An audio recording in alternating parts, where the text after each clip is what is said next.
do a little redundancy. We'll record on Zoom, and then we'll do screen record. I think that's it. But nice to have two. One always fails. Yeah. I don't know why one always fails. Isn't that great? I don't know what's going on. I'm hoping to keep both these files. It's my goal this time. They'll prompt you to like save, and if you don't press save in time, it just goes nowhere. Not done. your downloaded file, nothing. I don't know where it goes. It's amazing. It's some bullshit. Yeah. So Nima, you got a big story to tell, and you're doing a great job on your podcast, the My Gastric Sleeve podcast. So folks can check that out. But for our listeners, briefly explain, your journey and what you went on. I mean, the gastric sleeve surgery is a big step to take. So how are you with that, and what made you go down that route? Yeah, it's really interesting. We didn't get a chance to talk about this, but today is the 6-month anniversary, 6-month anniversary of my surgery date. Awesome. Congratulations. And thank you. And I weighed myself this morning and I was 273. And on my surgery date, that's still a fat guy, by the way. I'm still fat. Come on now. Now, come on, Nima. I'm 5'9" in the morning. So 273 is still bigger than I should be. But on my surgery date, I was 394. So I've lost 121 pounds, and then I did the math, and I've lost 30% of my weight from the date of my surgery in 6 months, which is, I mean, that is incredible, right? And my goal is to get to 250, which now it seems right around the corner. But basically what happened was I had gotten to 400 pounds, and I had met with this doctor, and he was the first doctor that was like, have you thought about weight loss surgery? And I was like, nah, man, I'm good. Because I'd done a bunch of yo-yo diets before where like you lose like 40 pounds and then you gain 50 pounds, right? My grandfather always says you gained it plus the tax.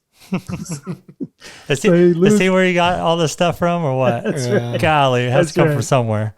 It's just the family of storytellers. So anyway, I kept like losing a bunch of weight on diets, Weight Watch. I mean, any diet you name, I did it, right? South Beach diet. I did the raw foods diet, vegetarian diet, keto, all that stuff. And so you lose a bunch of weight and then you gain it all back, plus some. And I finally got to a point where after that doctor, and then another doctor also asked me, and I shooed him away. And then this third doctor didn't ask me. He was just like, listen, you're 4'10" and you're 39. And I'll tell you, I'm not going to say you're going to leave this room and have a heart attack and die, but I am going to say you have about 20 years left to live. And the last couple years are going to really suck. And I was already in pain, like already lymphedema, diabetes, my blood pressure keeps going up, fatty liver disease, sleep apnea, my knees hurt, my back hurts, my neck hurts, and I'm like 40. So my thought was like, if it's going to get worse and I only have 20 years, first of all, my first thought was selfish. My first thought was, I don't even get to retire. You have to be 65 to retire. So I don't even get to retire. All this work, and I don't get to go to Hawaii. So that sucks. Hawaii. That's the place, huh? That's the place. When you're a fat guy, Hawaii is the place. It's not Europe. Europe, you got to walk. But Hawaii, you could chill, float in water. It's good stuff. So I was like, okay, this is terrible. And then also my second thought, thankfully, was my wife. Oh my God, I just married my wife. And I'm only going to get 20 years with her. And I want a lot more than that. So it took me still like 6 months after that to make the decision to move forward with the surgery. And then it was like a bunch of classes that you have to take and a bunch of psych evals. And yeah, I met with a psychiatrist, and I had to meet with a psychologist on a weekly basis and take some classes and do all that stuff. And that was all very helpful. That was all stuff that like really kind of cemented the idea. And then I joined these Facebook groups so I can kind of like learn from them and research a little bit there. I'm big on research. So when I do research, it's like, so you know how they tell you not to look at Wikipedia? Like I don't look at WebMD. So I look at like Mayo Clinic and Johns Hopkins are like my number 1 and 2 online for medical advice. And then also my family, there's a bunch of doctors in it. So like I'll hit up my cousins and like they're all doctors in different fashions. One's a DO, one's an urgent care doctor, emergency room doctor, pediatric oncologist, like good shit. So can I say shit? Oh yeah, Of course. Please. Say it more. Yeah. Just drop it here, there, a little bit. Sprinkle it around, please. Yeah, right. He likes that one. not a bunch in a row. I got you. So anyway, so I was like, okay, well, this is going to be good. So I did all the research and everything. And so there's 3 major types of surgery that you can have.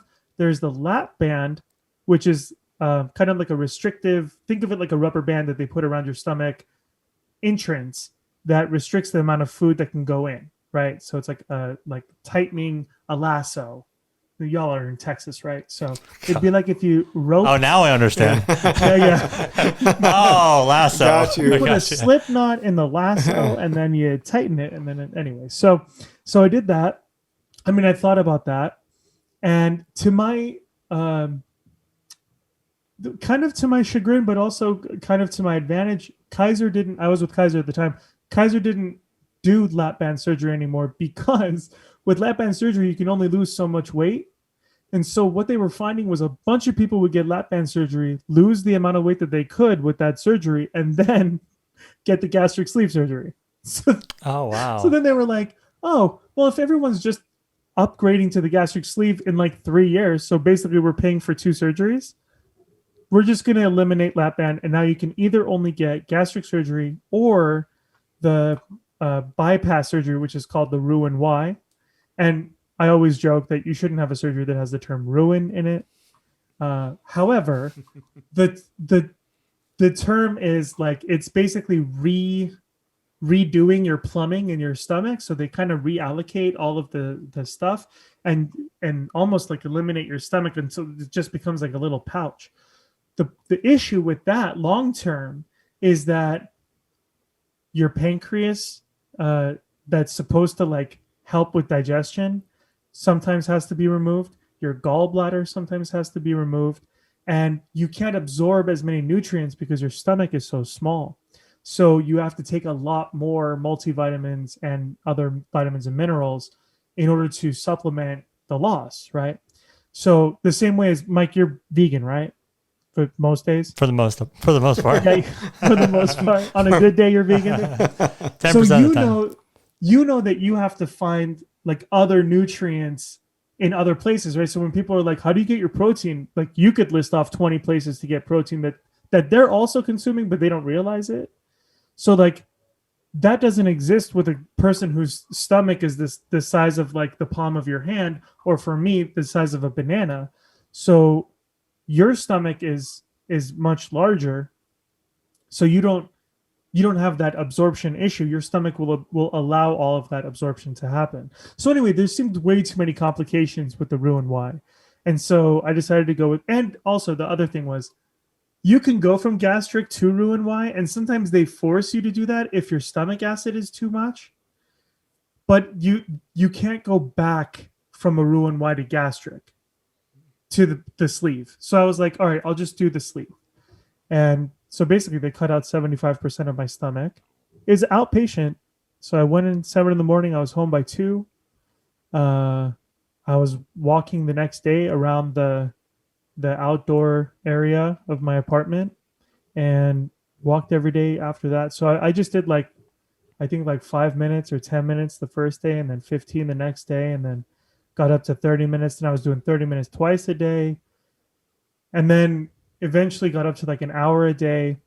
And then I got to like, I'm going to do 30 minutes of, because the other thing is they go, you can get a blood clot.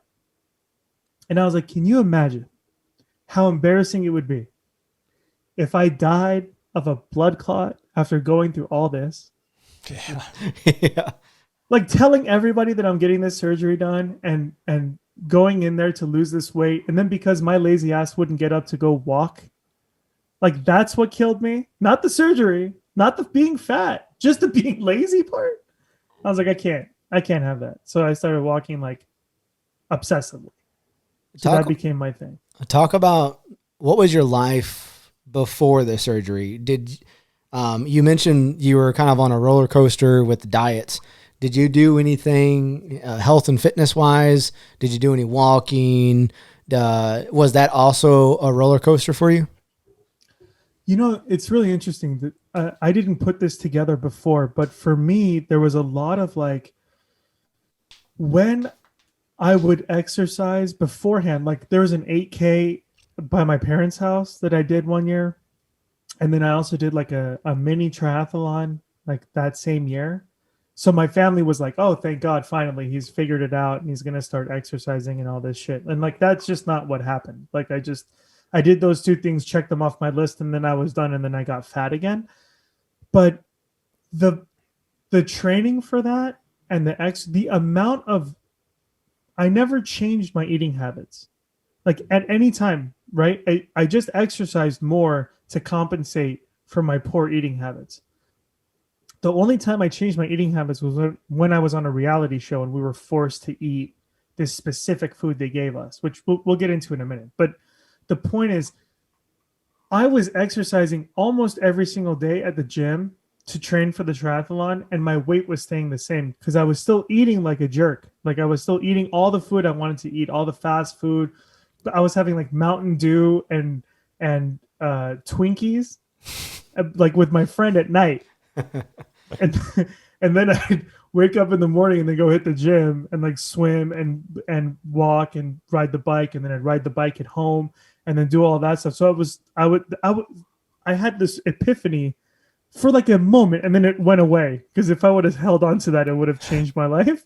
But I was like, if I have to work out this hard to stay fat, something else has to change, right? I mean, I'm not a scientist, but I'm pretty good at math. So if calories out equals the same weight, then calories in needs to go down so that the weight can go down. That's how math works. So I was just like eating like a jerk and then maintaining my fatness. Anyway, it was a mess. But I'm less fat now. I don't like to use the term skinny. I'm less fat now than I was when I did that triathlon. That's awesome. I was gonna ask you, like, did your diet get worse when you were working out more because you justified it differently? You're like, I deserve, like I'll do the Mountain Dew and Twinkies because I mean, I'm just losing all this weight from working out. Did you eat worse because you were working out? I think I always ate bad. I had a friend of mine. I used to eat bad and then I'd smoke like a cigar a week, which isn't crazy, but I also did hookah and I vaped. So I smoked maybe twice a week. I never drank. That was never a thing I did. I didn't really exercise and I ate like a jerk. And I had a friend of mine that said to me, she was a peripheral friend. I think if she was like a closer friend and she said it a lot more often, I think I'd either get irritated enough to research it a little or actually listen to her. And I didn't, unfortunately. But she said to me, shout out to Adele, by the way, that's her name. She said to me, you can do two of these things. You can't do all three. So you can eat poorly and smoke, but you have to exercise. Or you can exercise, you can not exercise, but then you have to not I think it was like you have to compensate on one of them. Right. So like you can't eat poorly and smoke and not exercise. So you have to either eat right and then smoke and not exercise, or you have to exercise and then you can smoke and eat bad, or you can, whatever. Yeah. I'm sure the smoking doesn't help the exercise, right? That's probably one of those. I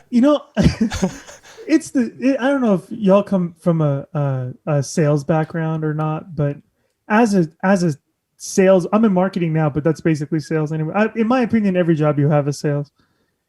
Coming from a sales background, as a good salesperson, the worst thing about that is that you can convince yourself of anything. So I was like, all right, think about it this way. If I'm exercising, I'm working out my muscles, right? I'm weakening my muscles so that they get stronger.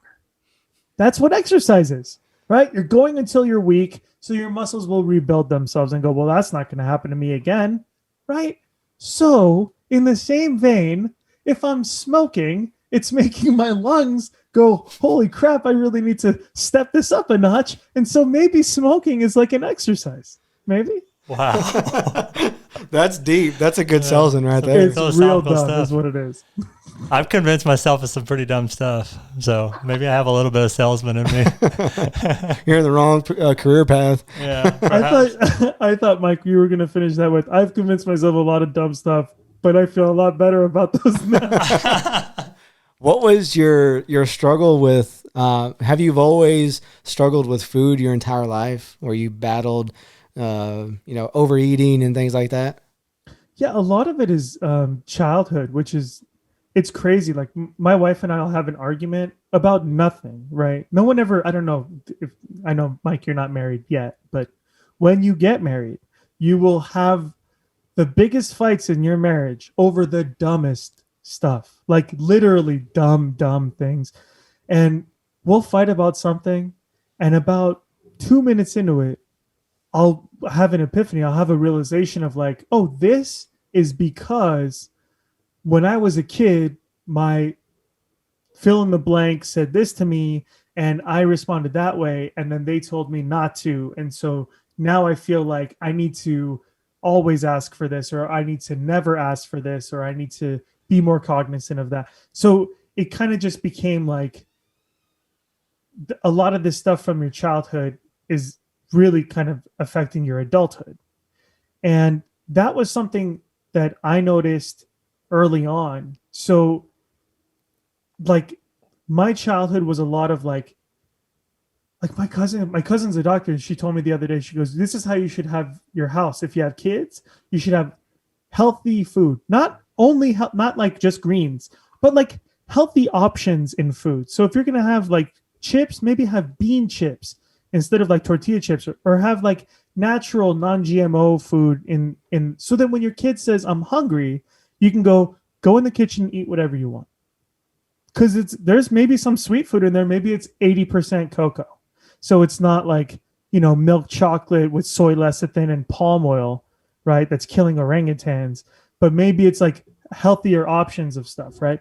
So like that wasn't a thing that we had. There was like forbidden food, and then there was like kid-friendly food that you could have. So if you were hungry, mom was like, all right, well, I'll make you this dish. And you're like, well, I don't want that.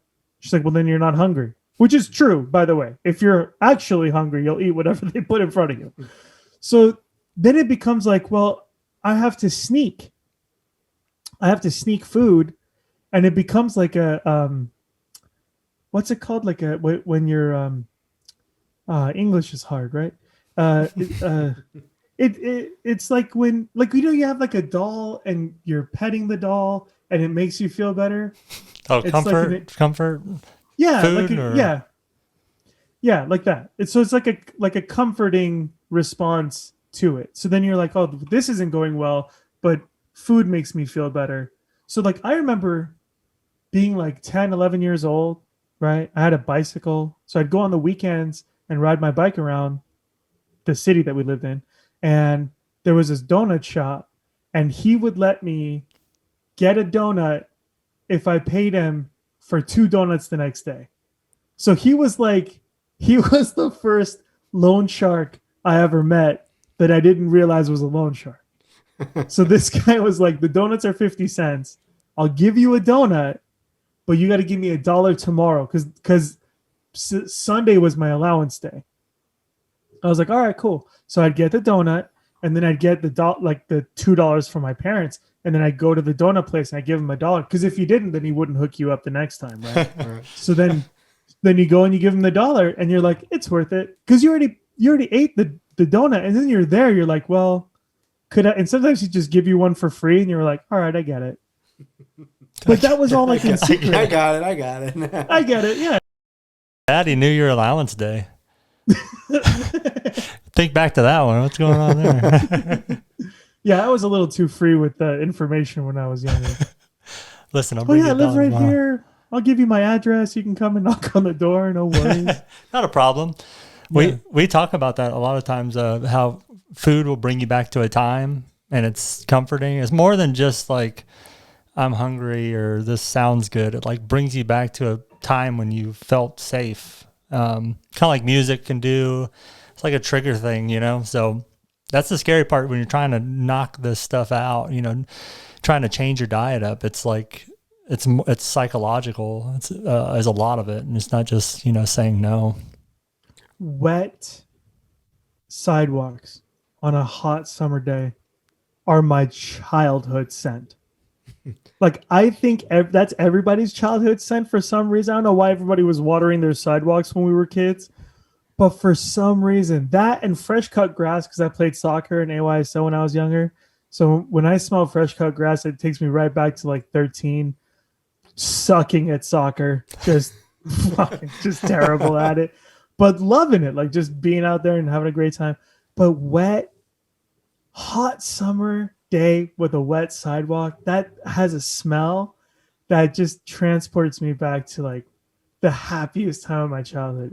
I'm smiling now just thinking about it. The grass, man, the cut grass on a dewy morning, that reminds me of football. Like you said, soccer, that takes me back to, and then like smelling your sweat, because we never washed the pads, you know, so they always smelled like sweaty old pads. And Missed that, huh? yeah, That's not good. One part I missed, man. It smells good. That smell would never come out. We'd always wash them and just smell I know. bad. Flies in the locker room. Did you both play football when you were kids? Separately. I mean, I didn't go to school with him, but yeah, I played football. Yeah, I played football in high school, but like it was like freshman year, and I realized it was dumb and it was too hot out in Texas to play football with full pads, and I didn't want to get hit. You know, like a bunch of stuff. Looking back, like on how bad it is, I'm not going to say I'm not going to let my kids play, but I'm going to try to persuade them to play something else. Baseball or golf or something. Yeah, they should play something like cross-country running. Exactly, yeah. Yeah, there's like no interference. You learn stamina and durability, and, you know, it's just great. Yeah. Sports like that, like harden the mind almost, or they train the mind to be kind of solve problems and work out like sucky situations. Yeah. It's meditative. I still walk, obviously, every 30 minutes every day, and I take one day off. And then I ride my bike. So I walk 5 days a week, and then I ride my bike one day a week, and then I'm off one day. But the days that I walk, I have this app on my phone called Marco Polo. I don't know if you guys have heard of it. And it's cool. You can send video messages to other people. It's less intrusive than actually calling them or having a video chat. And so you just leave it for them, and then they can listen to it whenever they want, and then they send you a video chat back. And so anyway, so I do this when I'm walking, and I send one to my sister, one to my cousin, one to my friend, whatever. And so my walk is 30 minutes. So I'm usually done with the videos in about 10, 12 minutes, right? They're like short videos. So when I put the phone away and I start looking around, I see all the things that I would have seen if my phone wasn't in my hand, and I walk faster and I appreciate it more. So like I still wear my mask still. I decided this morning, I'm going to wear my mask until my triathlon. I'm doing a triathlon in August 7th. So in 2 months, I'm doing a try. It's a mini try, but I'm going to wear my mask as kind of a conditioning.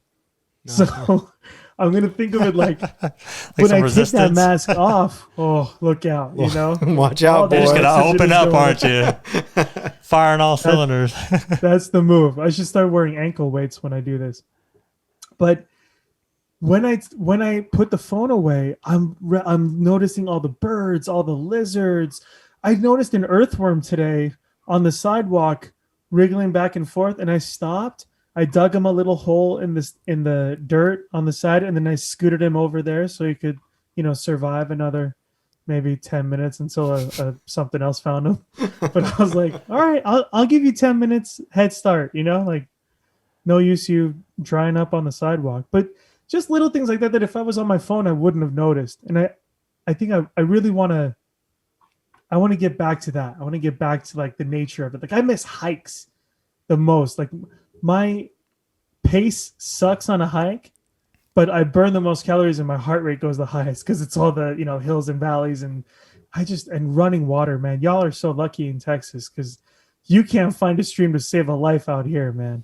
We're in such a drought. It's like everything is fake. You gotta go by all the man-made lakes, all the man-made rivers, everything.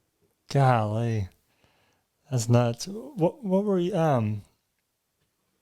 You go. What were you gonna say? I was trying to think of. Oh, have you always been just so observant? I remember listening to your podcast, just talking about your feelings like that, like and appreciating the little things. Like we were talking about throwing away that trash. You're like, I want to throw away the trash. It's an opportunity to throw away. Like, is this something that was always has been ingrained in you since you were little, or is this something new? I've been observant. That's actually very observant of you. Observant for being observant, huh? To observe my observance. Well, thank you. I've been observant since I was a kid, and again, I think that comes from your childhood, right? I think I was always really concerned about money. Like I always thought that, like, I don't know why, I always thought we were short on money. So I was very like cautious. Even when we go on vacations, I was like, I want an ice cream, but I don't want to break the bank. As a kid, as a kid, you don't know how much ice creams cost. You're like, I never get them, so they got to be like $50 or something, right? It's like, dude, it's $1. Relax. You could ask for an ice cream. But I've always been that kind of observant. And when I was younger, I started like looking at people, and then I would talk. I was a very friendly kid, and so I would talk to people. And so I started talking to a lot of these like hippies and stuff. We go to Santa Barbara a lot, which is a real like hippie dippy town. And so we'd go and I'd just talk to these kids out there that would like in drum circles and stuff. And they like, there was this one hippie told me one time, he was like, yeah, man, the world is like God's body, right? And like, if you see bad stuff, maybe you're by the colon and that's the waste that's coming out, but there's good stuff too. And you just got to look for everything. And I was like, whoa. And then I got older and I was like, that dude was so high. Jeez. Maybe he was on something. No, he wasn't. But that kind of sparked this like observance, observational kind of trigger in me. And then in college, I remember like distinctly having this conversation with my dad of like, this is all before phones. Once the phones happened, people's observational skills dropped dramatically. But this is what I noticed. I'd be at school and I'd have like a break for like an hour, and I'd sit by a tree, and my campus had these beautiful trees, like with gorgeous shade. You could go and sit. And it's Cali, right? So we only have 2 seasons. It's like rain, which is like 5 days out of the year, and the rest of it is like basically spring all the time. So these kids would be like walking through the campus under these big, beautiful trees, and they would just be like head down, staring at their feet when they were walking, or reading a book, or talking on their phone, or doing whatever. And I was like, man, if they would just look up and just appreciate this beauty, this nature, like nobody's getting this life off of this life. Like life gives me life. Like it sounds so hippy dippy, but like it's so true, man. Like being in nature makes me more energetic. Seeing animals, like, oh man, I saw a wild horse run one time.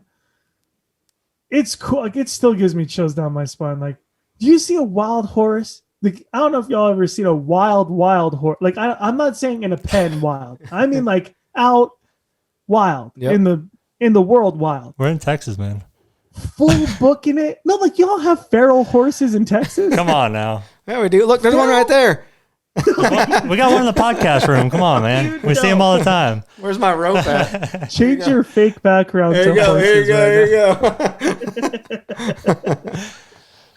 But I mean, just seeing that is like, you're like, oh, look at the power of that. Is amazing, right? And nobody was paying attention to this. And it kind of broke my heart a little bit. And I'm still guilty of it. I'm still guilty of being in my phone. I don't like to, if I play games on my phone, I don't go past level 10. That's my rule. Once I get to level 10, it's all the same, man. Well, what's level 11? It's just the same different color. It's the same level, right? Kill it. You got it. I get it. I figured it out. I picked it up. I got it. I'm gonna pick that one up. Yeah. I got it. I got it. Yeah, I like that one. God, I'm onto it. Yeah. That's It good. drives my wife nuts. She's like, I want you to try the salmon. I'll have a bite. And I'm like, I get it. She's like, you didn't even try. I'm like, I get it. It's I figured it out. Lemon. It's a little salt. Good. There was a caper in there. I get it. I get what they're trying to do. That's good. I get it. I get it. I'm gonna start saying that. Nima knows the name of every food. Yeah. He knows the stuff, man. Food connoisseur. You should have been a chef. You know what's funny? I had an opportunity. I don't have a lot of regrets in my life. I really don't. I did a lot of stuff I wanted to do for a long time, so I'm pretty happy with my life choices. But I had a job opportunity one time. I was probably 20, 22 years old, and there was this really fancy Italian restaurant in Fullerton, and I went to go. I think it was called the basement. The cellar. It was called the cellar. Even darker. Right? Even darker. I go there to apply for a job, and the job application is like, tell me about your work history, blah, blah, blah. And it was like, tell me about your food history. And I was like, I'm Iranian. So like we eat all these kinds of foods and I know how to make like certain dishes and blah, blah, blah. And then there's another portion of it that's like, what kind of wine would you pair with these foods? And it was like white fish, salmon, red meat, like a strip steak, and then like a fillet, and then a lamb chop. Right? So my response was white wine, red wine, cap. Because I didn't know anything. I didn't know. All I knew was that white went with white meat and red went with red meat, and that's it, Jack. If they would ask me about pork, I would have probably linked it up to white wine, even though I just learned like 6 months ago that pork is red meat. Did y'all know that? Yeah. It's red meat? Yep. How did we're in Texas. They went on the commercials and said pork, the other white meat. What commercial was that? It may have been a California commercial. I guess they That can't sounds pull like the some wool California over Texas. stuff. Oh my god, That's good. Yeah. So I did the application. They probably just all shook their heads and whatever. And then they had me go downstairs and meet with the chef. And the cellar is already pretty dark. And then you go down into the bowels of the kitchen, and it was basically like a galley kitchen. It was real small. It was like I don't know, man. It was about the size of a regular bedroom, but it was like like the kitchen cooking area was on both sides, like opposite sides, and then there was like an island in the middle for prep. And there was one chef down there, and he's like, "Look, man, I'm looking for an assistant, and I'm gonna train the hell out of you, and I'm gonna teach you everything you don't know. What do you know?" And I was like, "I don't know. I know what knives are." And he's like, "What kind of knife is this?" And I was like, "Oh shit, I don't even know what knives are." Like I just knew that knives existed is what I should have said, because I didn't know the difference between a chef knife, a cheese knife, a fillet knife, a fish knife. I didn't know none of that. So he was like, all right, he's like, I'm going to train you super hard. You're going to learn so much that you're going to either be able to go to any other restaurant you want and work, or you can take my job here and I'll move on. Wow. In like 6 months to a year. Right. And I was like, nah, I'm good. Thanks. And I left. It was too much. And there is sometimes I think there was a friend of mine that said, and I don't even remember who said it, which one of my friends said it, but one of my friends said, when you die, I was like, what do you think of what happens when you die? Right. And my dad is a big proponent of like, that's it, Jack. Like you're dead. Your eyes closed. It's black. There's nothing else. Like whatever was before you were born, that's what happens when you die. And my friend was like, I think you meet the best version of yourself you could have been if you made all the right choices. Mm. And I was like, that scares the hell out of me. That's like, interesting. I don't want to meet that dude. You would have knew all the knives. What if that's the only thing you're missing? You just didn't know the knives. What if that was that's the path? Like of all the things I could have done in my life, right? Like marketing, sales, starting my own business, saving this, doing that. what if that version of me was the chef version, that then I become this like great chef and I learn to eat right at the turning point stage in my life, and then I can like, not become a fat oaf and actually teach other people how to eat healthy. I think you're doing instead of having a podcast. You could have had I see you in the chef hat too. Like whenever it goes down, you just show up with the chef hat and you're like, come on, man. The chef Look hat who you could have been. To keep the head hair out of the dish. So I think I would have bypassed the chef. Oh, now you know about chef hats, but you don't know about knives. Oh, you're a chef expert now? Oh, okay. I got it. All right, pork boy. Mike is like, you're like I have a friend that's like you. His name is Rami. It needs a little shit like No, I always say my friends are like guns. Like they're different types of guns, right? So like my friend Rami's like a sniper, like he's accurate and deadly. He doesn't shoot a lot, but when he does, it's a kill shot every time.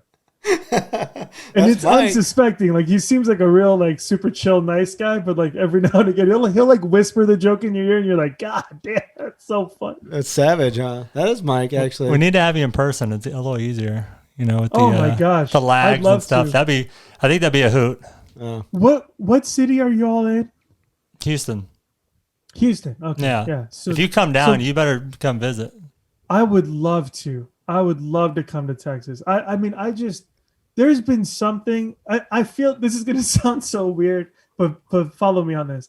I have been feeling drawn to certain countries recently, like in the last maybe 2-3 years. Like Japan has been calling my name. Like listen to me. When you go to Yelp and you look at the reviews, or when you go to Amazon, you look at the reviews, right? You got to look at the 3-star reviews, right? You don't want to look at the 5 stars. You don't want to look at the 1 stars. 1 stars means the guy's ordered a food and there was a toenail in it. 5-star means the guy proposed to his girlfriend. She said yes, right? You don't want to look at the overwhelmed. You don't want to look at the underwhelmed. You want to look at people that are whelmed, right? Yep. You want the 3-star reviews. It was good. This was the pro, this was the con. That's what you want. The middle of the road guy. I haven't had a 3-star review from Japan yet. Not a one. Every person that went to Japan's a 5. The people are nice. Everybody is cool. It's clean. It's efficient. You can get around everywhere. People are so friendly. Like, it has been nonstop. Like, literally, this is how my friend described Japan to me. It's the difference between going to Trader Joe's and going to Vaughn's. Do y'all have Trader Joe's out there? We don't have Vons. We have Trader Joe's. What's the generic supermarket y'all got out there? Kroger? Pavilions? Kroger. Yeah, Kroger? Kroger. Okay. It's the difference between Trader Joe's and Kroger. You go to Kroger, you go, where are your crackers? They go, aisle 5 that way. You go to Trader Joe's, you go, where are your crackers? They go, we'll show you. And they'll walk you over to the crackers. This is our GMO-free crackers. These are our vegan crackers. These are our barrel crackers. These are handmade crackers. These are my personal crackers that my mama made. In Japan, you go, I'm looking for my hotel. The store clerk will come out from behind his post and say, I'll walk you to your hotel. And there's a line of people waiting to check out. They're like, yeah, go ahead and come back. We got you. That's awesome. You got another 5-star review right here. Yeah. Did you go to Japan? Yeah, we loved it. That's what literally. You need to go. That's your calling. It's because I don't know. You're so far east that you don't feel the like Western culture. It's like you're in a different world. And yes, everybody's very polite. The food's great. It's perfect, clean. Everybody's clean over there. Like all of their services and things. I mean, they had like 5 guys cleaning an escalator. Like, and checking the oil. Like, I've never seen anybody do maintenance on an escalator, but it's clean. Like the subway, you couldn't find trash. You couldn't find a trash can either. That might be part of the I don't know, strategy. Because I had to hold a piece of paper for a day trying to find a trash can. But maybe that's the deal. But people in Japan just take care of everything. It's nice. Well, I know culturally, like there's a lot of stuff. Like I don't want to embarrass myself when I go places. But culturally, it's not highly looked upon to eat while you're walking. So you're supposed to, like, if you get food, you're supposed to like stop and eat the food, enjoy the food, and then toss the trash and then walk. So like here in America, we're like, go, go, go. Three things at once, right? Text, eat, walk, everything. I'll do all the things. Yep. So, Text, eat, drive. Yeah, right. Drink. All that stuff. Yeah, it's nuts. Yeah, I would highly recommend it. It was a good time. The weather was great Vietnam's too. Another one. I've really been drawn to Vietnam, Thailand, and so those are like the Asian countries that I've really, really been drawn to, and I really feel like I'm really being pulled in that direction. And Texas is a weird one for me because I've like preached the gospel according to anti-Texas, like almost my whole life. Like, why would anyone want to go to Texas? There's nothing there. It's a giant state, so you can't see all of it in like a week, right? So it's kind of a waste. You're going to go to one town, maybe two, right? It's like bigger than England essentially. So why? For why is one of my favorite questions. I would love to be in Nima's head for just one day, like see what's going on in there, man. He's thinking. You probably need like 2 hours, and then you're like, yeah, I got it. I'd be like, whoa, get me out of here. Just ideas just flying, jokes. No, dude, you'd be like, I got it. I get it. I see where he's going. I got it. Yeah. The fork section would just be empty. There's just empty. I'd be like, okay, this will move on. Yeah. You're not there's one traffic light in there. Is there? It's a 4-way stop with one traffic light. Is anybody stopping? No, man. It's just. He goes, you know what? You'd be surprised. One hemisphere at a time, you know? Okay. It's either logic or art. There's no in between. Your friends and family, do they feel the same way? Because there's a lot of people coming from, or coming to Texas from California. There's a lot of people coming to Texas now. And I think a lot of it is because they feel more comfortable in that state. And I get it. My wife's sister just moved to Texas. Half her family lives in Texas or Texas adjacent. They're in Oklahoma near the Panhandle or Texarkana. I love that. It's like Benifer to me. Like when Ben Affleck and Jennifer were together. Texarkana is cool. That's where you connected. That's how they make the connection. Okay. We don't have anything like that. We're not like Calazona. Like we don't have that. Calazone though. Calazone. Yeah. That'd be cool. That'd be cool. I'm sure it's somewhere. Well, there's the Calzone pizza. Yeah, that's pretty close. Yeah, that's where it came from. Yeah, California and Arizona got together and made a pizza. Let's not even look it up. I believe it. Let's talk about the new podcast, man. You want to share? Yeah. So we're gonna do a new podcast at the start of the next year. So early heads up to everybody. But we're gonna launch in January of 2022. Which is going to be great. And it's going to be, I haven't landed on the name yet. And I want your feedback on this. So it's about happiness, right? And I love the idea of happiness. I'm a pretty happy guy myself. And I feel like a lot of people aren't living to their happiness potential.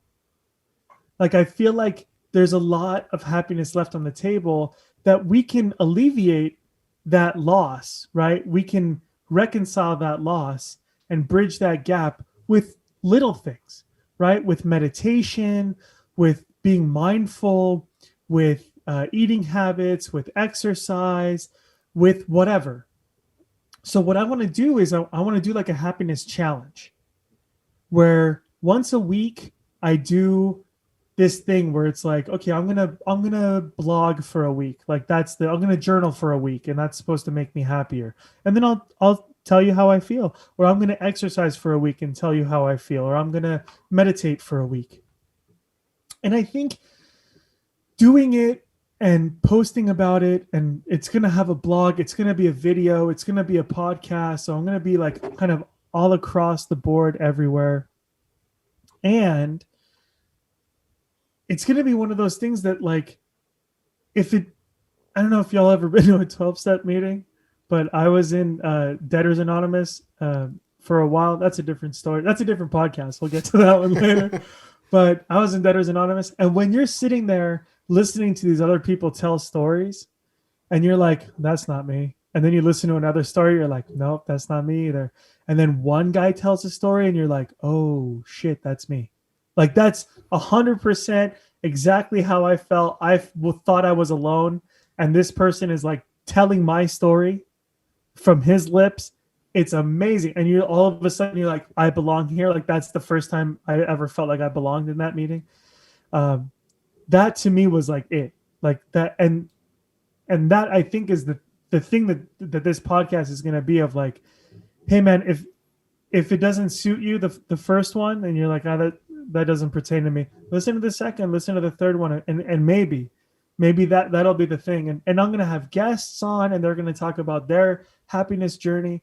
So there's a lot of different names we can call this podcast, right? We have some time, but like the happiness journey, the happiness challenge, there's a podcast that has the perfect name that makes me so mad every time I think about it. It's called the 10% Happier Podcast.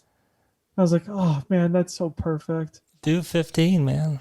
I really thought about doing 11 just to Ooh. put the screws to them. Like, yeah, you can look for the 10% happier, but have you thought of being 11% happier? That's a salesman in you right there.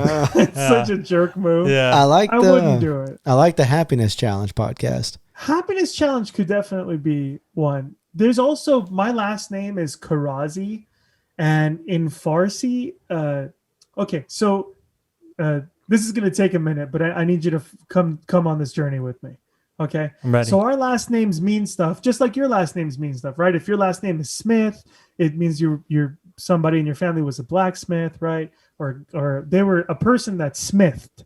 That's what they did. So a gunsmith, a blacksmith, whatever. So the same way our last names mean stuff. So the last name that I have is Kharrazi. Sorry, got a little spittle on the mic. So Kharrazi means spitting that truth. Spitting on the mic. What if he's spitting? Bringing the fire. All right, keep going. Kharrazi means a person who is a kharaz or a kharaz.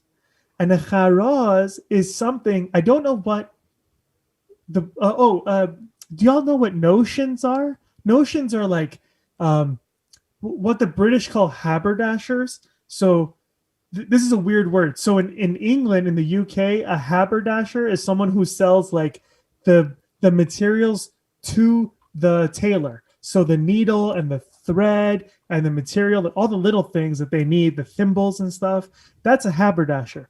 Here in America, a haberdasher is a hat maker. So totally different. I don't know how that got fucked up, but somebody dropped the ball hardcore. So, but here we call it notions, right? So a kharaz is a haberdasher or a notions salesperson.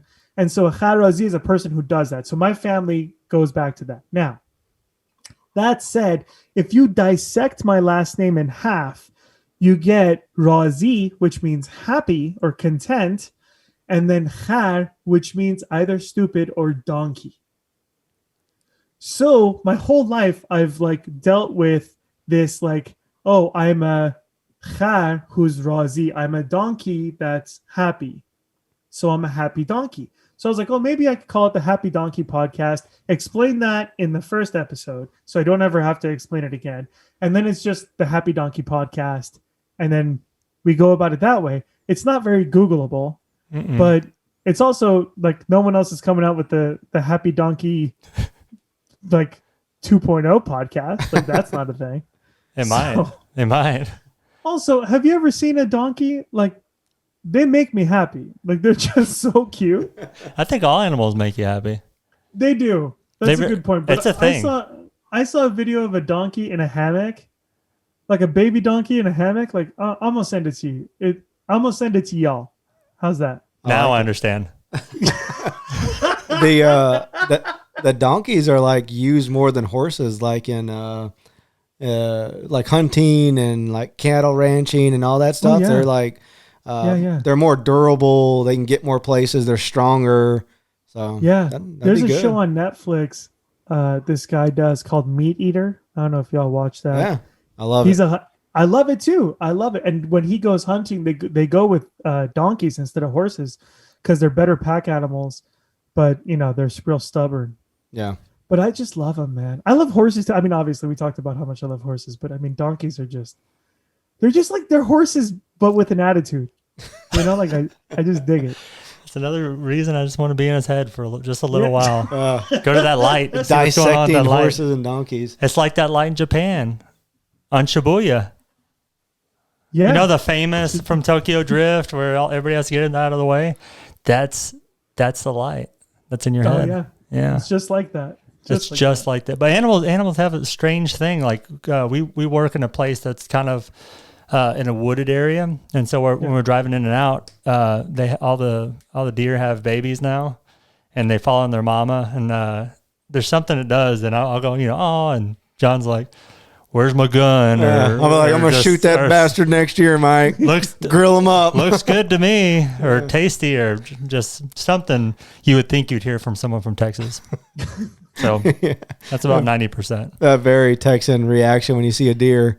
It's always the same one. Like if you shoot guns, you always you got a gun out and you're like trying to aim. Or if you're a bow hunter, you pull a bow out and you're always pulling it from your back, even though like Rambo. Yeah, you really never do that when you're deer hunting. But if you don't have one and you're acting, you always pull it from your back. Yeah. Do you know what that's called? The thing that you hold your arrows in. I forget what it's called. It's called a quiver. Quiver. There you go. Yeah. Yeah. So I don't know which word came. This is the other thing that happens all Very the time sexy. in my head. Is that I made a joke earlier that English is hard. English is hard. English is my second language. English is very difficult.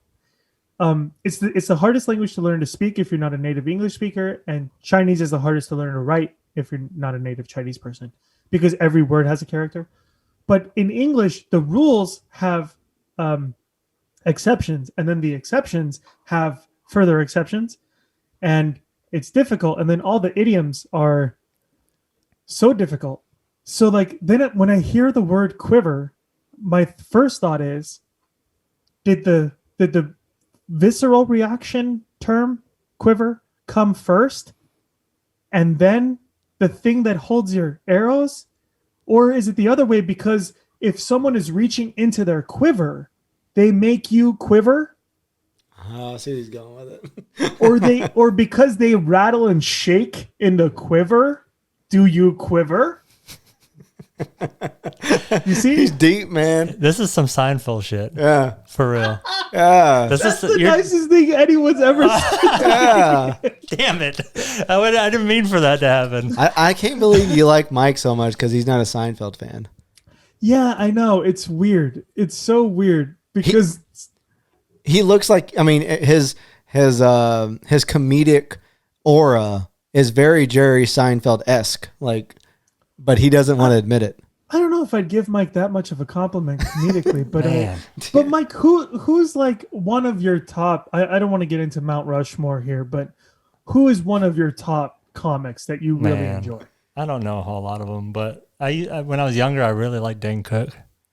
Oh God, Dane is hilarious. He's a storyteller, and he uses his arms and animated voice, and if you watch him, if you listen, it's good, but if you watch him, man.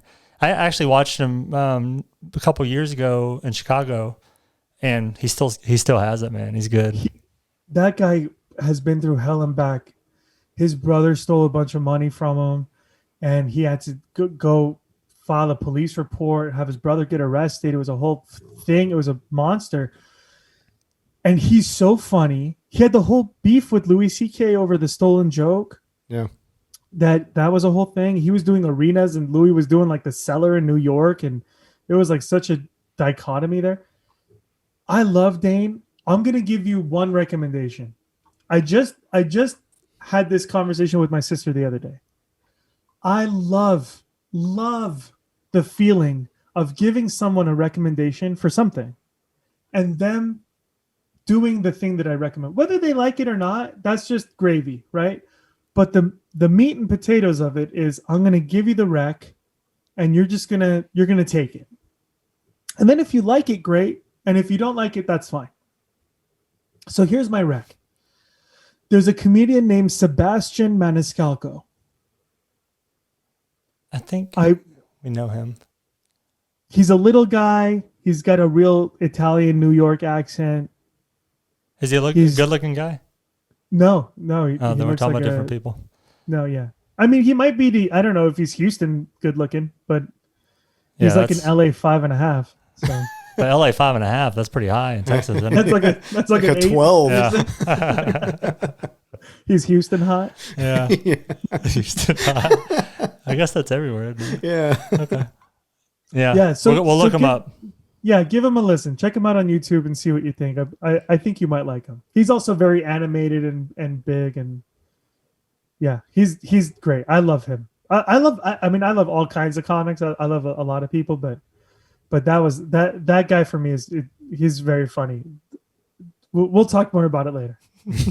I don't want to spoil anything for you, but there's sometimes this thing that happens where you have this like mirror breaking moment where someone like breaks the mirror and lets you see beyond it, and that's a thing that I try really hard not to do now. So I don't want to dirty the water of like sometimes you're like, oh, do you like this show? Like I watch This Is Us all the time, and they're like, oh, do you like it? And I'm like, yeah. And then one of our friends was like, every week it's the same thing. They like play with your emotions, and then this person has that issue, and then they get you really riled up, and then they give you comedic relief, and then they hit you really hard with the emotions, and then you cry. And I'm like, oh yeah, that's what they do. That's that has everything to do with what you say as I get it.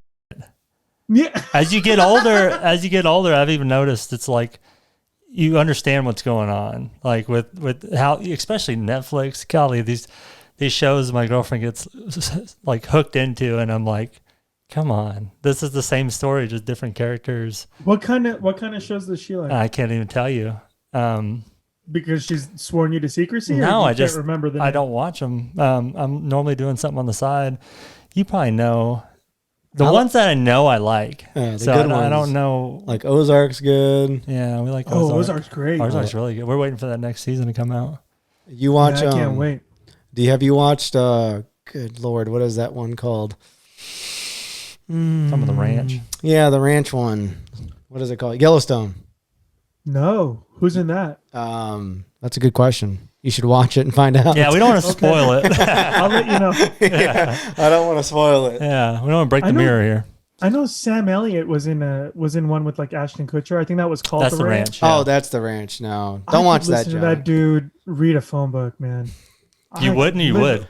I could. Ashton I could Kutcher? Live and die in his voice. No. Sam Elliott. It's Ashton Kutcher. Who the hell are I you don't even know talking what he about? sounds like. I thought we were discovering something here.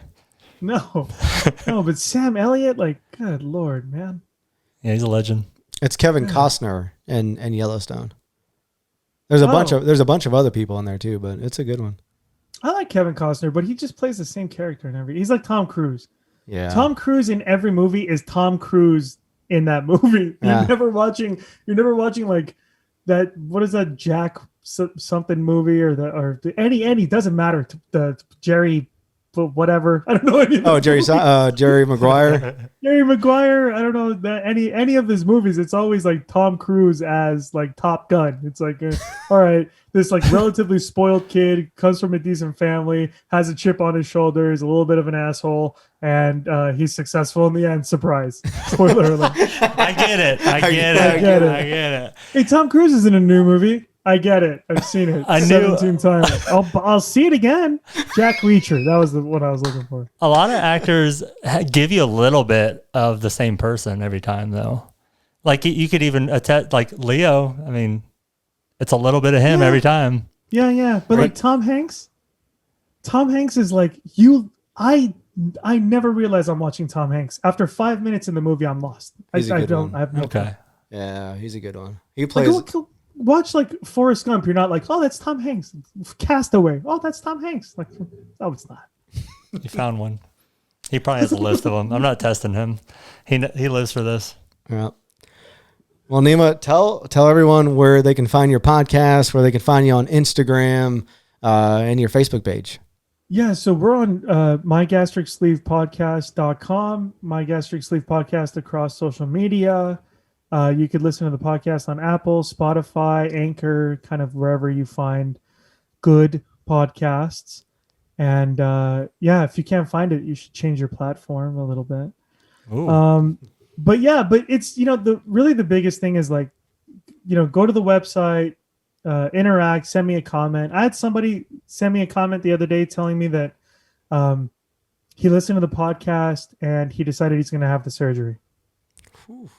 And I was like, that's it. That's the one. I've said this from Jump Street. Jump Street is one of my wife's favorite things that I say. You're so hood. You say Jump Street. You're so hood. That's how my wife says it. It is the head thing too. Are you a dancer? You're so hood. Jeez. That's good. I like that. I said it from Jump Street. If I can help one person, bam, did it, done. I get it. Everything else is for fun then. Everything else is done. Now it's all gravy. It's a big decision, so it's helpful to, listen to your story before you take the leap, because it's a life changing, and you kind of have to change your life a little bit too with your eating habits and stuff because it's a big change, man. It's, obviously the exercise is the biggest part, but the food restriction is like, I still have to remind myself. I mean, 6 months out, right? And I'm still like last night I had some food and then I was like, okay, I think I'm full. So I shouldn't eat anything else. But then I still get up and go in the kitchen, open the fridge. Like old habits are hard to change, So I have to keep healthier food, healthier snacks. So I'm really digging this P3 snacks are really good, healthy. I have healthy nuts, drinking water, just trying to keep myself as healthy as possible. So yeah, it's great. But yeah, definitely, interact with me, reach out on Insta or on the website, mygastricsleevepodcast.com, and rate and review, give us those 5 stars and subscribe. Awesome. Well, we'll keep going, Nima. And when you start your new podcast, the happy donkey or whatever it's gonna be, the happiness challenge. The quiver. Yeah, the quiver. Ooh. The quiver podcast. That's what we should change ours to. The quiver and donkey. The quiver. The quiver and happy donkey. Yeah. Just mix those words. You'll get one. The 10% quiver your podcast. It's got to be 11. 11 is something. Yeah. Well, it's been fun, Nima. We'll have you on again, buddy. All right. Thanks so much. Thanks, man. Bye.